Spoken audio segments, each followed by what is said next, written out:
Listen while the makers of Rexall drug products and 10,000 independent Rexall family druggists bring you Dick Powell as Richard Diamond, private detective.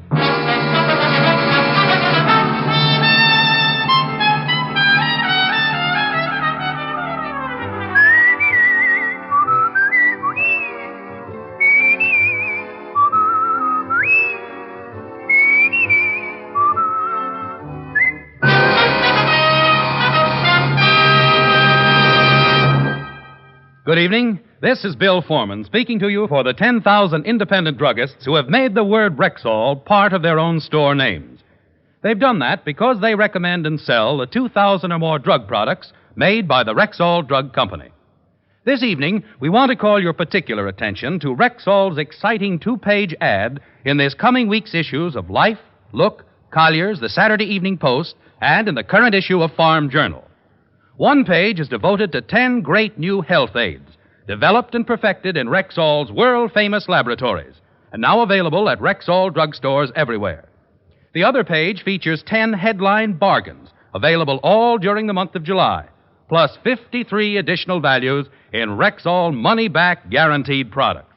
So remember, for new and better health aids, for timely household bargains, be sure to check Rexall's sensational two-page spread in this coming week's issues of Life, Look, Collier's, the Saturday Evening Post, and the current Farm Journal. Good health to all from Rexall. Now, your Rexall family druggist brings you a transcribed half hour with Richard Diamond, private detective, starring Dick Powell.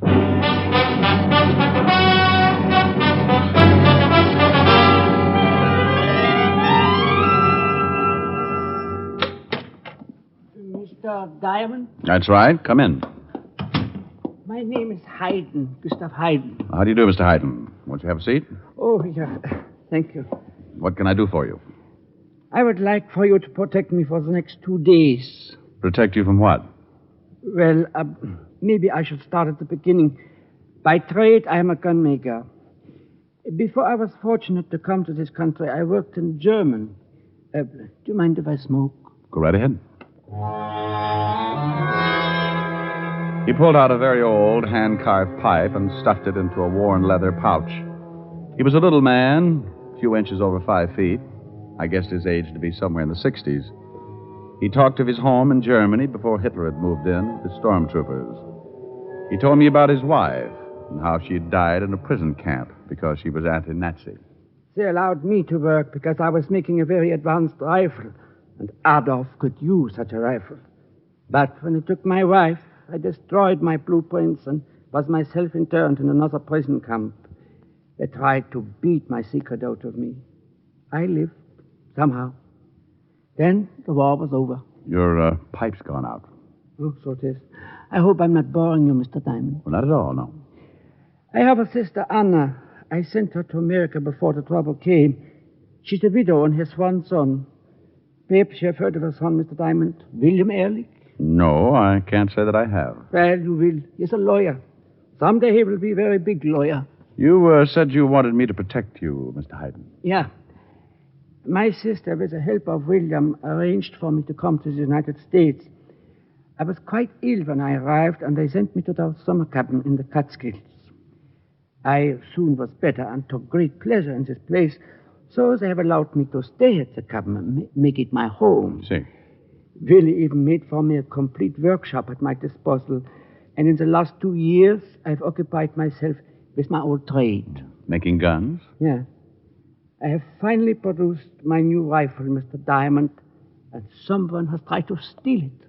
Well, if somebody's trying to steal it, you should go to the FBI or the police. I think of that, Mr. Diamond, but it would involve my sister and her son. I'm not sure how good this rifle is until after I test it. And I don't wish to have my family involved unless the rifle is a good one. Have you any idea who might have tried to steal it? No. How long do you want protection? Only for 2 days while I test the gun. And then I want somebody to go with me to the right people, so I may show the rifle to them. Well, I charge $100 a day in expenses, Mr. Hayden. I have no money, only what Billy gives to me each month for living costs, but if you will take a chance with me, Mr. Diamond, that the rifle is a success, I will see you are well rewarded. And if the government doesn't want the rifle? Then, like myself, I'll have lost such your time and effort. Where's the rifle now? In my shop in the Catskills. Well, if somebody's already tried to steal it, aren't you taking a big chance? Oh, that's a caretaker, sir. My nephew hired him when I moved in. Where was the caretaker when the attempt was made to steal the rifle? We were both asleep. I heard a noise in the shop and went out to see. Albert, that's the caretaker, heard it also. We both got to the shop about the same time. Whoever it was, we must have frightened him away, but someone had been there. The window was open, and much of my equipment had been moved. All right, Mr. Hyden, I'll gamble with you. Oh, thank you, Mr. Diamond, thank you. I'm going to see my sister now, but I will meet you at the ticket window 11, Grand Central Station, at 8 o'clock.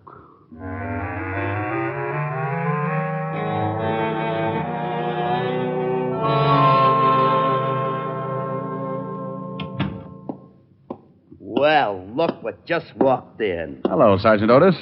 You're looking exceptionally well this afternoon. Had a haircut, didn't you? Yeah, how's it look? Doesn't it confuse your barber working on two heads at once? Oh.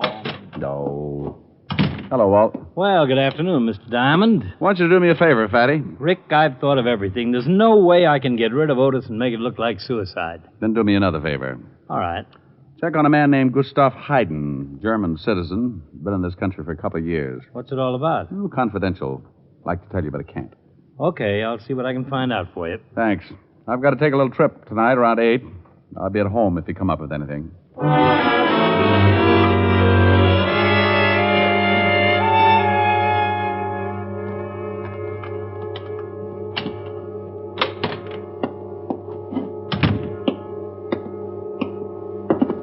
Hey, what the...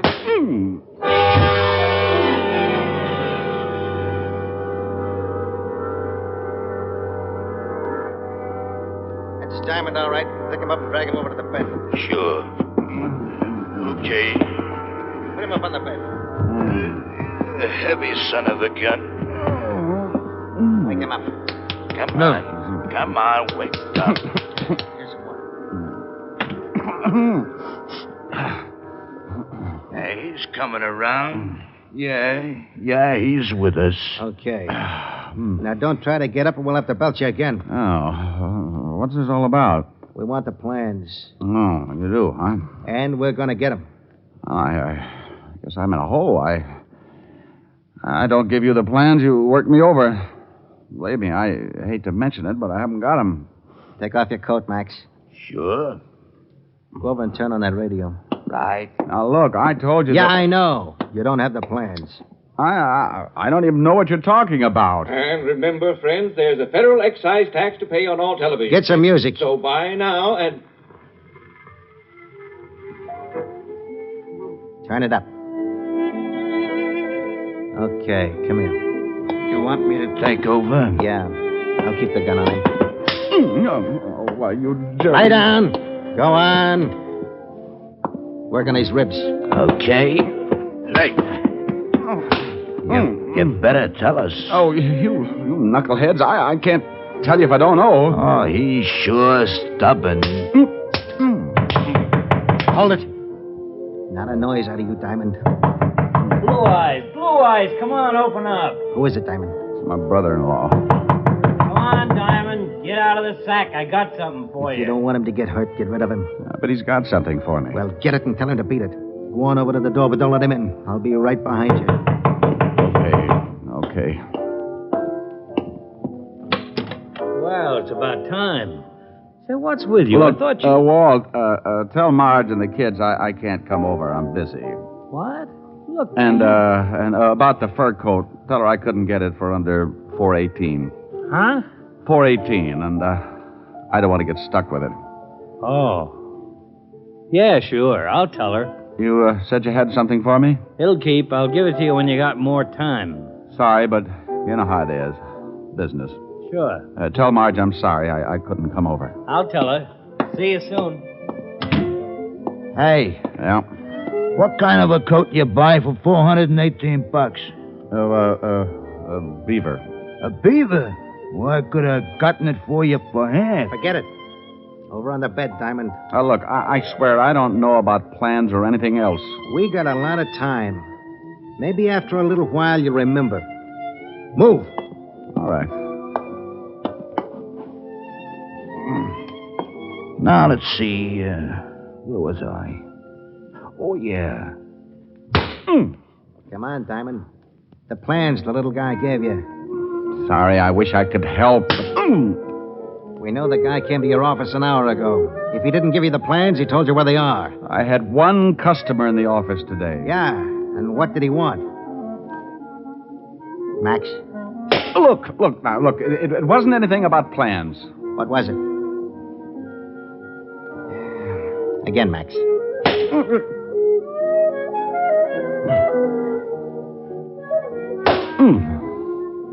Max kept working, and I took it. For one reason, because I had to. For another, I knew Walt had gotten a 418 tip. In police code, that meant a slugging. It was sooner than I expected. I looked over at the open window at the back of the room, and there was Walt, looking in from the fire escape. Come on, Diamond. I'm getting tired. And I feel rested, huh? Okay. Drop the gun. Hey, look out! Rick. Okay. Here. Get this guy off me, Walt. Hey. Oh, thanks. Well, this one's had it. You got both of them. This one tried, and the other went for his. They're both dead. Oh, turn off that radio, will you? Okay. Why were they working you over? Well, they wanted something I didn't have. Something they thought my client gave me this afternoon. Gustav Hayden? Yeah. You find out anything about him? Well, nothing incriminating. Got a whole background on him here. I'll read it on the way down to Grand Central. Hayden didn't want the law in on this, but with 2 men dead, as far as I'm concerned, that puts it right in your lap.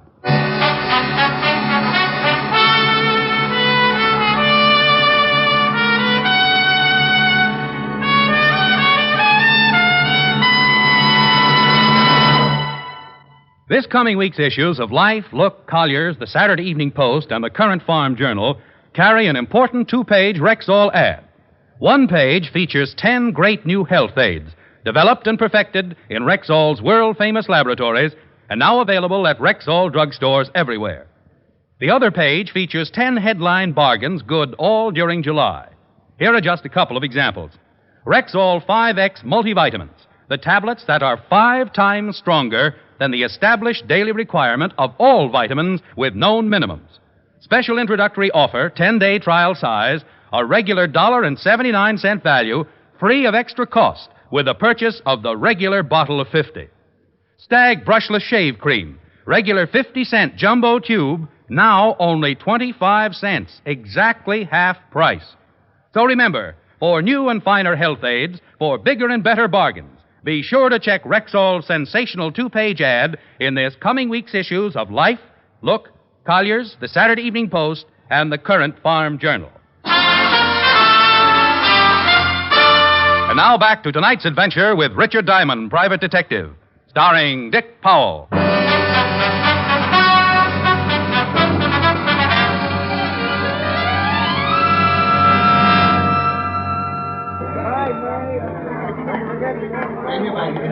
Well, this is it, Walt. I was supposed to meet him here by the ticket window. Oh, where is he? I don't see him. This is ticket window 11. Let's give him a few minutes. And we gave Gustav Hayden more than a few minutes. At 8 o'clock, we were still waiting. At 8:15, the train Hayden and I were supposed to take pulled out. You stood up. Yeah. Let's check with the ticket seller. Pardon me, sir. May I talk with you for a minute? Certainly. What can I do for you? Police business. Oh. Did you notice a little man standing near this window? About 5'3", big bunch of gray hair, old brown hat and suit, button shoes. Smoking a big pipe? That's it? Sure, couldn't help but notice him. Stood around for about 15 minutes. See him leave? Yeah, left with a man. Big guy. You remember what the big guy looked like? I didn't pay much attention. Just big. What do you think, Rick? I think we better look up Gustav Hayden's sister.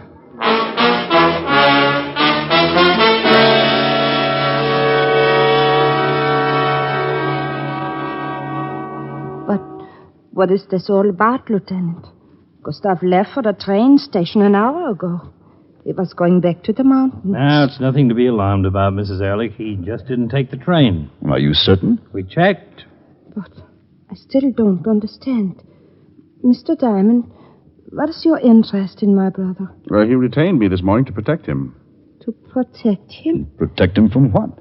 Well, Mr. Ehrlich, he said someone was trying to steal a new rifle he was developing. A new rifle? A gun he started designing a long time ago in Germany. He never told us anything about it. Well, I don't believe he wanted to involve you until it was all finished and tested. If it was a success, he was going to turn it over to the government. He certainly kept it a secret. I helped him fix up a workshop, but I just thought it was to keep him occupied. An old man, you know, wanted to keep him busy. And Mr. Diamond, you think something's happened to him because of this rifle? Well, maybe not. But if you hear from him, please contact Lieutenant Levinson at the 5th Precinct Police Station.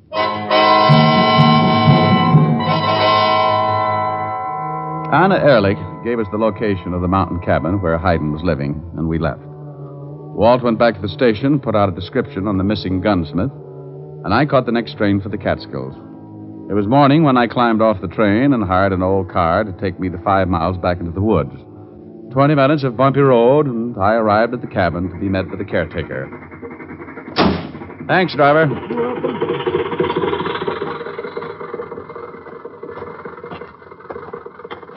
You want something? Oh, yes, Mr. Hayden. What did you want him for? He's here. Well, didn't you think he'd be? I'd like to talk to him, please. I don't know. He's in kind of a strange mood. Came in about 4 this morning, acting like he'd seen a... Albert. Yeah, Mr. Hayden. Show the gentleman in. Yes, sir. That will be all, Albert. Yes, sir. Well, Mr. Diamond, what are you doing here? I saw your sister. You talked with my sister? That's right. Your face is bruised. 2 men beat me up. Mr. Diamond, I did not meet you at the station because I changed my mind. I'm so sorry you made this long trip, but I have no need for your service. No? What changed your mind? I decided not to go on. Who was the man you left the station with, the big man? The ticket agent saw you. Oh, he must have made a mistake. This is police business now, Mr. Hayden. Please leave. I can't. I want to know what this is all about. Please, I can't tell you. I'd like to see your rifle, Mr. Hayden. Mr. Diamond, I don't care what has happened. I cannot allow it. Mr. Hayden, you might as well cooperate. If I leave here, I'll leave with you. Oh, no. You don't know what it would mean. Look, the 2 men who beat me up are dead. There's a dragnet out for you. Now, if you want me to help, maybe I can do you some good. It's up to you. I must think. Okay. But while you're thinking, I'd like to see that rifle. Of course. I keep it locked in this closet. All that's left is to test it. Beautiful. I'd like to fire it. I have decided to tell you everything, Mr. Diamond. And I'm glad. You were right about the big man I was leaving the station with. He warned me to forget my dealings with you and not to call in the police. Then he drove me here and demanded the rifle and the plans. I told him the rifle was not nearly finished, but I gave him a set of blueprints and he left. Then they've got the plans? They have some plans. I expected something like this, and I drew up several sets of blueprints that will be no good to anyone. But I don't know what to do now. My sister and her son are in danger. The first thing we've got to do is get hold of Lieutenant Levinson and tell him I found you. He'll give your family an armed guard if necessary. But we don't know who these men are, who they're working for. You can't guard my sister and nephew forever. That's a matter for the FBI. We've got 2 dead bodies to identify. They might give us a lead. Oh, somebody just drove up. We can see from this window. You know the car? Well, it looks like Willy's car. Oh, it is your nephew. Oh, why did he come here? Willy! Oh, Uncle Gustav, we've been worried sick. We couldn't wait to hear from Mr. Diamond, so I drove up. Mother's beside herself. Oh, sorry, Willy. I should have notified you. Mr. Diamond said you left the station with the man. We'll tell you all about it on the way back, Ehrlich. I've got to put in a call to the lieutenant and tell him to call off the dogs. The telephone is in the other room, Mr. Diamond. Thanks. I'm sorry to make all this trouble, Willy. I couldn't do anything else. What's this all about? Mr. Diamond mentioned something about a new rifle? I was going to tell you, but I wanted to wait until I was certain of its performance. But you certainly should have told me. I could have helped. So was it, but If the Hello? rifle was no good, it would harm your career. Hello, operator. Uncle Gustav, you think that would have made Operator. What have to me after all you and Anna have done for me? Oh, Mr. Diamond. Hey, the phone's dead. What? We've never had any trouble with it before. That's what I was afraid of. Where's that caretaker? He was here a moment ago. Albert! Albert! Yes, sir. The phone's dead, Albert. Well, it was working all right a little while ago. I called the store and ordered some groceries. Come on, you're going to show us those phone lines.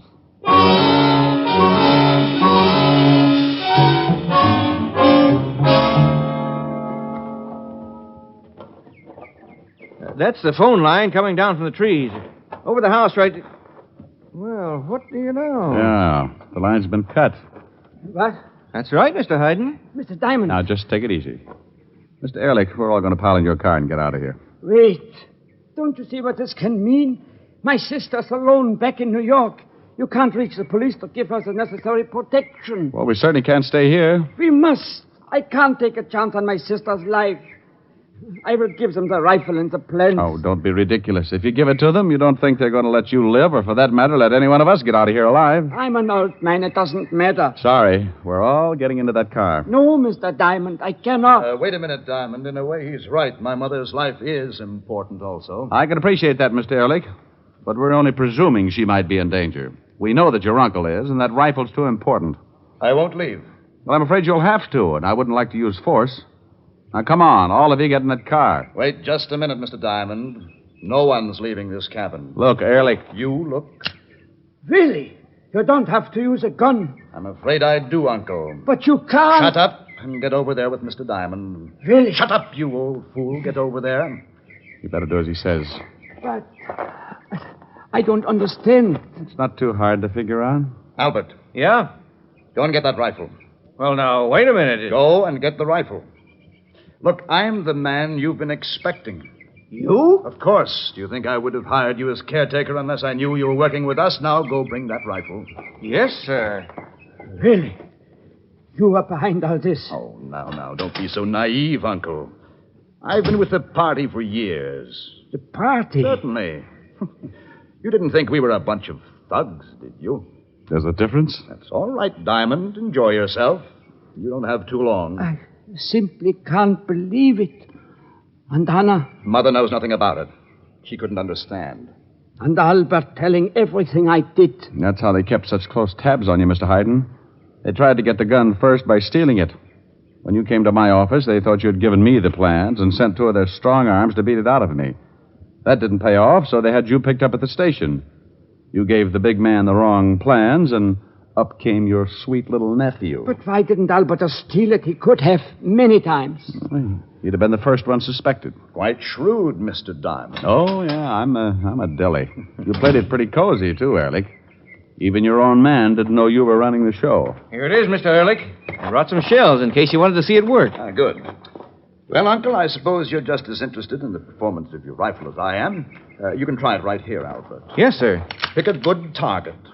Walk down the road about 100 yards and see if you can kill Mr. Diamond on the first shot. Really? Relax, Mr. Hayden. There's nothing we can do about it. You are completely right for the first time, Mr. Diamond. Go ahead, Albert. Move away, Uncle, and if you try anything, Mr. Diamond, then I shall have to shoot you. Move away, Uncle. No. I think I should stand with my friend. Mr. Hayden, please. I am sure they don't intend to let me live anyway. Oh, on the contrary, Uncle. We were planning a long voyage for you. We know of a place that could use a man of your talents. I see. I prefer to stand with my friend. Very well. Albert. Yeah? Don't do it, Mr. Hayden. After Mr. Diamond, Mr. Hayden. Both of them? First, Mr. Diamond, then my uncle. Okay. It's good enough. No, move farther down. I want my uncle to see how good his gun really is. Okay. But the first couple of shots might be off. This thing hasn't been zeroed in yet. Mr. Hayden, please get out of the way. Is it all right if I smoke my pipe? Oh, certainly. There's nothing like a good pipe and good tobacco. Did you ever see Germany before the war, Mr. Diamond? No. In the spring, beautiful. I used to take long walks and smoke my pipe. I can't complain. I have some wonderful memories. Did you ever see Hell's Kitchen in the middle of the summer? No. Stinks. It's okay. Well, Mr. Diamond? Get it over with. That's fine. All right, Albert. I hope to talk with you again, Mr. Diamond. Someplace. You're a nice guy, Gus. Mr. Diamond.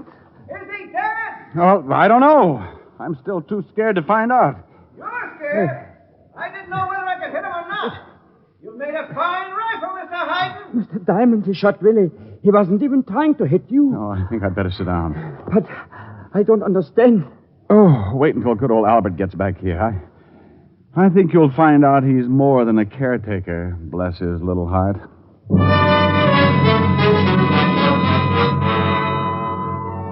And good old Albert was a little more than a caretaker. His real name was Baxter, special agent for the FBI, working for the past 6 years as undercover man inside Ehrlich's organization. The last time I saw Gus, the government had accepted his rifle. He was smiling and smoking his old pipe. We talked for a long time, just like he had hoped we would.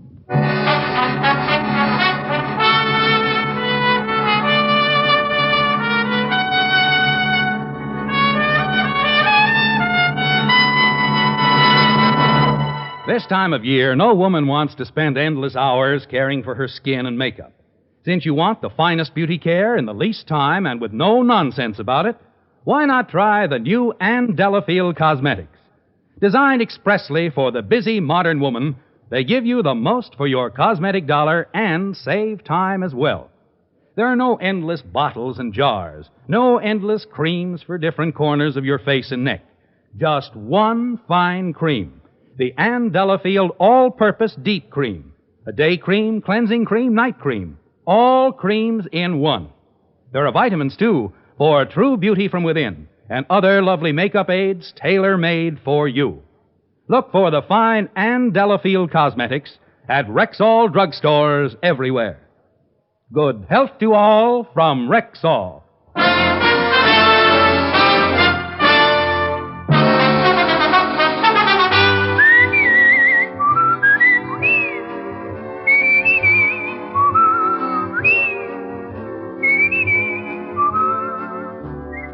Richard Diamond, Private Detective, stars Dick Powell in the title role and was written by Blake Edwards with music composed and conducted by Frank Worth.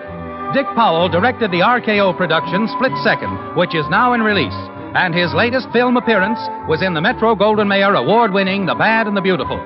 Heard in tonight's cast were Arthur Q. Bryan, Wilms Herbert, Ben Wright, Jack Crucian, Virginia Gregg, Don Diamond, and Lillian Bayef. Richard Diamond, Private Detective, is transcribed in Hollywood by Jaime Del Valle.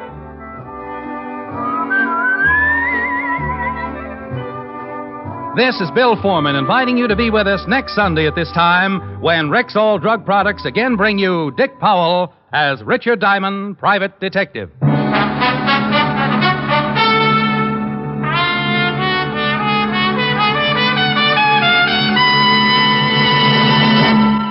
Remember, for new and better health aids, for bigger and more useful bargains, check Rexall's sensational 2-page ad in next week's issues of Life, Look, Collier's, the Saturday Evening Post, and in the Farm Journal.